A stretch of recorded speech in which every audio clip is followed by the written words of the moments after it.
Hello, friends. Let's find out together what Russians think about the peace plan to end the war in Ukraine and the conditions behind it. And surprise, this episode is fully dubbed for you. I believe this is just hostility between the countries, between the states. Not between the people. Because when I look around, I see that Russians treat Ukrainians peacefully. Of course, so peaceful that after this kind of peace, Ternopil is collected in pieces. 32 dead, 16 missing, 4 years of missiles and drones, just a Slavic hug, I guess. Do you want a peace treaty between Russia and Ukraine? The one proposed by the US? No. Why? Because it is not beneficial for Ukraine.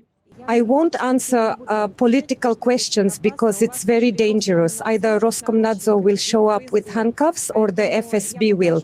So I'll just wait until we have more humane regimes in our country. Russia is such a free country that you can only talk politics in a whisper, and only with people who won't hand you over to the FSB. How lucky we are to have such wonderful democratic leaders like Putin and Trump. Nobel Prize secured, right? Well, there needs to be an agreement that the peace is for the long run, that they will cease their threats against us, that they will stop their oppression and persecution and quit imposing numerous sanctions on us. And overall, so that they stop seeing us as second-class people, because that's not true. We want it under Russia's terms. What conditions are most important, in your view? Well, so that Russia wins. And so that everything is exactly as our president says. Amazing, they don't know what they want, but Putin will decide for them. That's not a civic position, that's passing the fascism test. As Bernard Shaw put it, 2% of people think, 3% think they think, and 95% would rather die than think. I think that right now probably no conditions are needed for it to end. We just need peace to happen, for all of this to simply end here and now. And then decide, right? Yes, because people are dying every day and not just one person. Excuse me. Not like in car accidents, for example, but dying in the hundreds or even thousands. They are dying on one side and on the other side. Mothers probably don't even have any tears left to cry. Or mothers whose children are dying, whose husbands are dying, whose fathers are dying. That's why I wouldn't want this to go on. He speaks as if it's a tragedy, but in Putin's reality and Russia's deep poverty, for some families, it's a business model. The longer this criminal war lasts, the steadier the payouts for a husband, brother, or son. For some, that's not the end of the war. It's the end of their income and the last chance to eat anything other than buckwheat. Of course we want it. Of course we really want all of this to end. First of all, I believe all these repressions against Russians in Ukraine must stop. And secondly, all the borders must remain within the framework of our conquests. We respect Ukrainians. But, as they say, we want to keep our achievements. And they must respect Russians in return. Otherwise, it turns out to be some kind of one-sided game. Attention, a special offer, only today. Seize someone else's territory and get a free gift from the thief himself, his respect. And the murdered Ukrainian children and destroyed cities? That's just an expression of brotherly love. Please understand, it's a very special kind of love, cannibalistic. I personally don't understand why we are friends with Belarus, but we are fighting with Ukraine. This I don't understand. We really want peace. I just want peace, that's all. Whether it will be a final agreement or not, I don't know. I just want peace. I think there shouldn't be any conditions. I just want them to come to an agreement. That's it. Do you want the conclusion of a peace treaty between Russia and Ukraine? Yes, of course we would like that, but on our terms. And which exactly?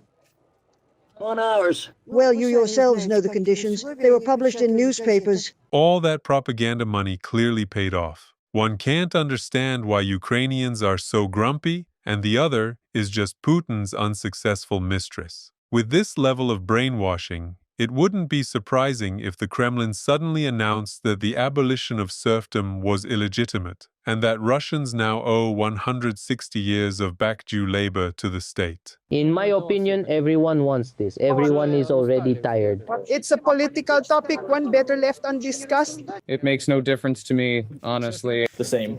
I agree with him.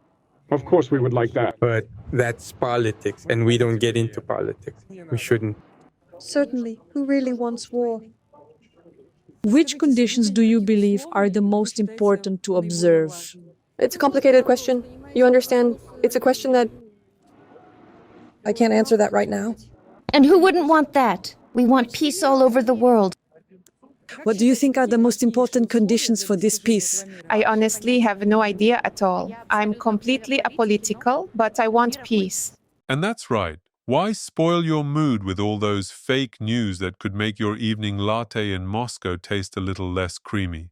After all, the fact that for the fourth year people in another capital are hiding every day in the subway and bomb shelters from drones and missiles, that's obviously no reason to wonder why all this is happening and for what. And for the people who absolutely don't care about the outcome, I'd award the same Nobel Prize as the one Trump deserves. Truly, compromises are needed. Compromises, and both sides must make them. And well, because this is the main goal, I'm forced to just say a general phrase, but it embodies my sincere dream and my fervent desire. A ceasefire based on any compromises. For now, I can't even specify more or say it more precisely. Of course, we're normal people. After all, normal people, everyone wants peace.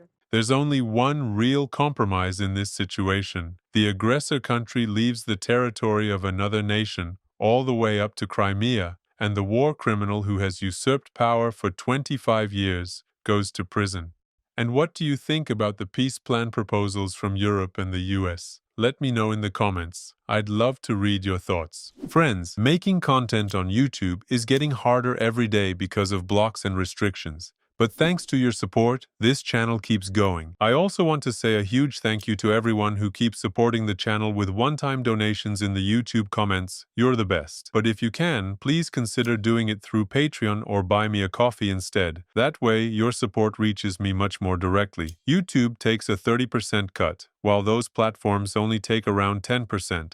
Also, don't forget that you can always subscribe to my Patreon. It's only $3 a month, and sometimes I offer a 50% discount so everyone can join. There you'll get early access to new videos, personal interaction with me, and already 3 exclusive videos you won't find anywhere else.